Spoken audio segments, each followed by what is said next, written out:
Hey guys, how you going? I'm David Karamanis. I work as a traveling pod. I've made a couple of case studies and I just want to show you, I want to actually document this sort of little process. So we work out here. So when I say we, I have a lovely Australian girl called Amanda who's actually holding the camera for me. You can turn around and say hello if you want. Hello!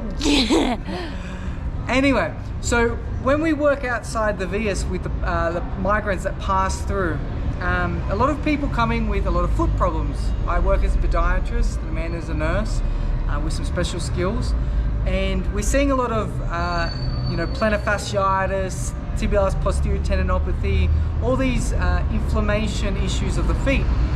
And one of the best things that we can do for that is to create stability in their shoes. So it's generally a mix of wearing bad shoes, doing a lot of activity because they've just walked a lot of distance in the jungle and all through different countries, and genetic factors. So when they have a lot of instability, they have a lot of movement in their joints, genetical factor.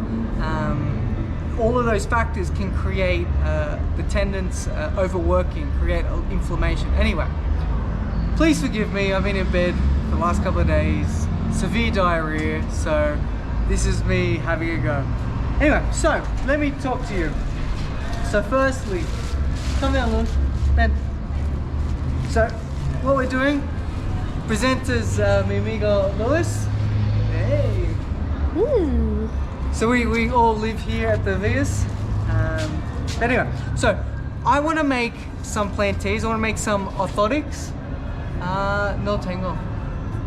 I want to make some orthotics to help stabilize and offload these tendons, reduce the force going through these tendons. So what I did is, we've been collecting old thongs, sandals that cannot be used for anything. We don't hand these out. We get a lot of donations here at the center, but a lot of people don't use these flip-flops, these thongs. So what we do is I cut them and I grind them and make different shapes, and I make these planteas. Unfortunately, I don't know how durable they are. They're comfortable and I've had some good feedback, but unfortunately a lot of the migrants leave within a day or 2 days and I don't get the feedback that I want. So what we're trying now is to create a more durable, a new durable orthotic. So this is one technique. I got Amanda's foot, she has a bit of plantar fasciitis, and I was able to use some plaster wrap and make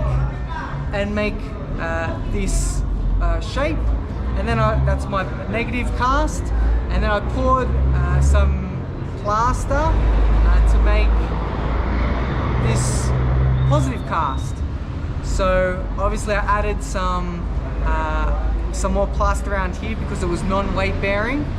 So now we're going to compare this procedure or this technique with another one, and a big shout out to Derek from Western Sydney University who helped me come up with this idea. So we've got some sand, put some water in the sand, and basically it's a weight bearing technique, and I'm going just to use my finger and manipulate it a little bit, meaning that I'm going just to maybe give us a bit more of a varus wedge, and yeah, I just want to make sure that I can push. I'm going to push her first MPJ down and then put the sand right under her arch, so I know that her windlass mechanism is activated, and when we pour plaster into the sand, I'll know that it's a good accurate form of her arch. Anyway, so that's we're just documenting that today, so we'll see how we go. I'm going to dorsiflex the big toes, and that's going to activate the windlass mechanism, and basically it's going to increase the height of the arch, and I'm going to push all the sand in, and then what we're going to do is I'm going to feel the head of the talus.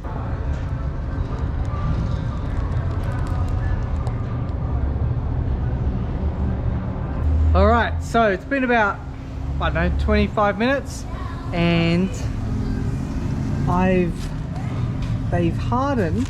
This one is thinner, this one's wider, and that is because I got the arch and the heel was correct, but the print of the forefoot wasn't that exact, so I drew it in the sand. And when obviously Amanda got out of the sandbox, the imprint was lost, so I had to make it up. So next time in the future, and Derek, thank you, now it makes sense what you told me, suggested that I can do the shape of the person's shoe, so I don't have to do any other alterations. Positive casts out of the sandbox, and they look a bit rubbish, to be honest.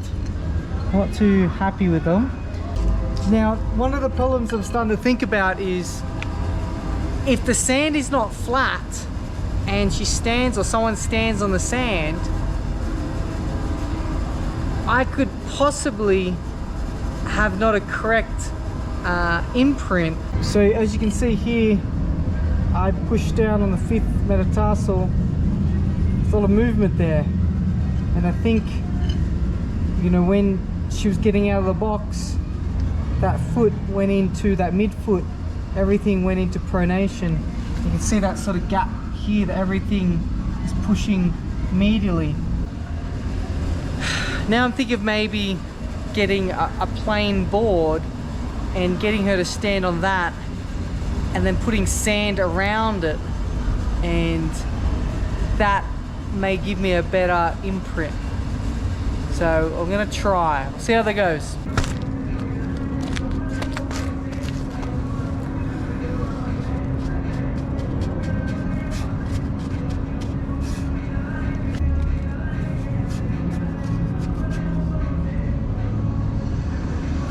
Alright, let's see how that goes.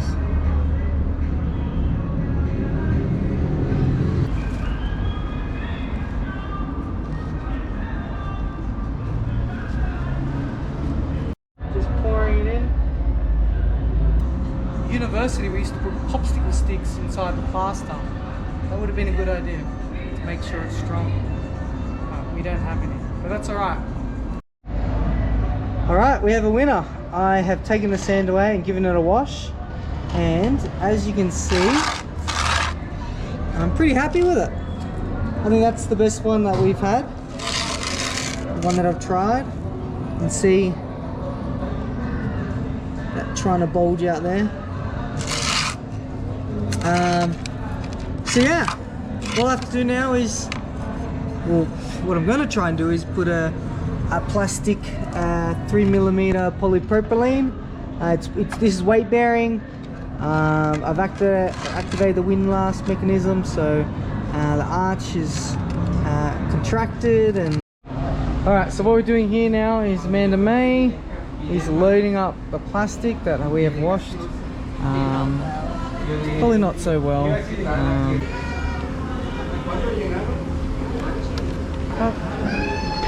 Slowly melting away. I think you need to put another layer because it's going see-through. Or not yet. Put it down, we'll start organising another layer. Let's start organising another layer.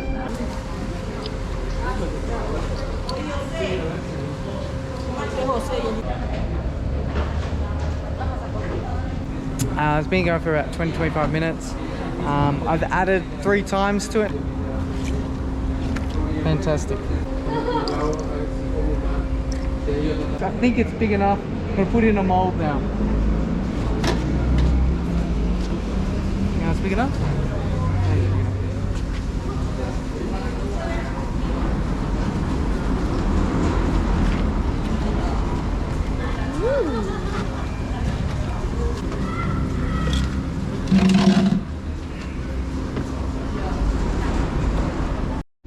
What's happening, David? First mistake was I didn't line. I thought I could just mold it, and probably if I left it here to cool, it'd be easy to take off. But I made a mistake and I didn't line the bottom. So, back to the drawing board. Alright guys, it's been probably an hour now. I've been adding to it. I've already made a mistake, as you saw in the video. I'm sort of recovered. So now it's going to be a big blob. What I'm going to do is I'm going to put it down here I'm gonna put a plastic sheet on the bottom and the top, and I'm gonna roll it out to get a 5mm or 4mm thickness. Don't know how it's gonna go, we'll see how it goes.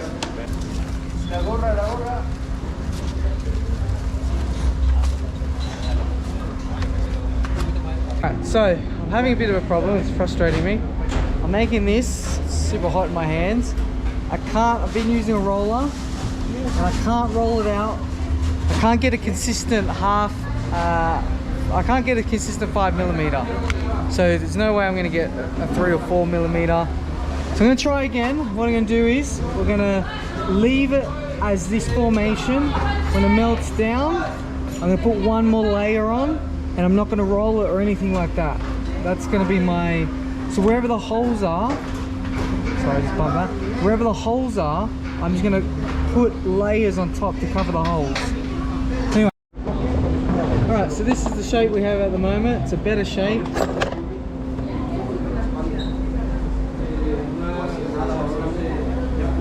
It's about 4mm, but it's not consistent. So, I'm gonna heat it up one more last time, try and roll it out again. And then I might do another layer. Alright, cool, this is working now. So it's about 4mm. I'm not going to add any more. I'm just going to keep burning. I'm going to keep melting it and rolling it out until I get a sheet that I want. And this is going to be the new technique.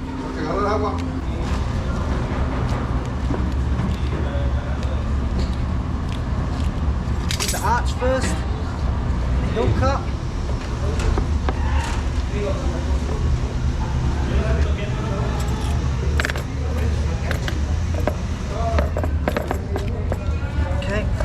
Super hot.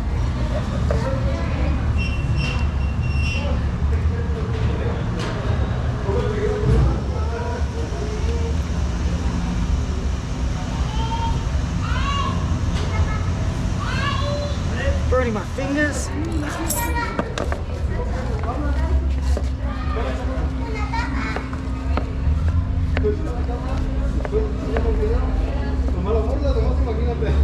I think this one's a bit better than the first one. Oh.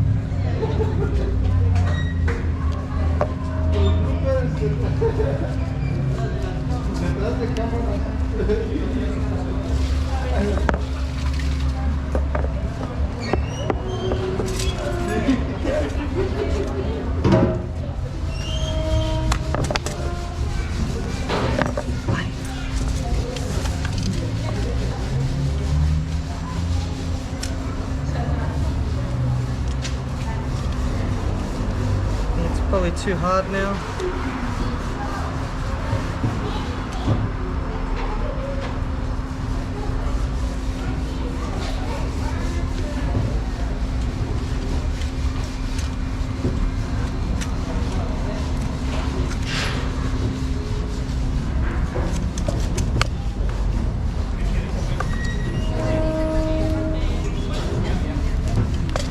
All right, I think that went a little bit better.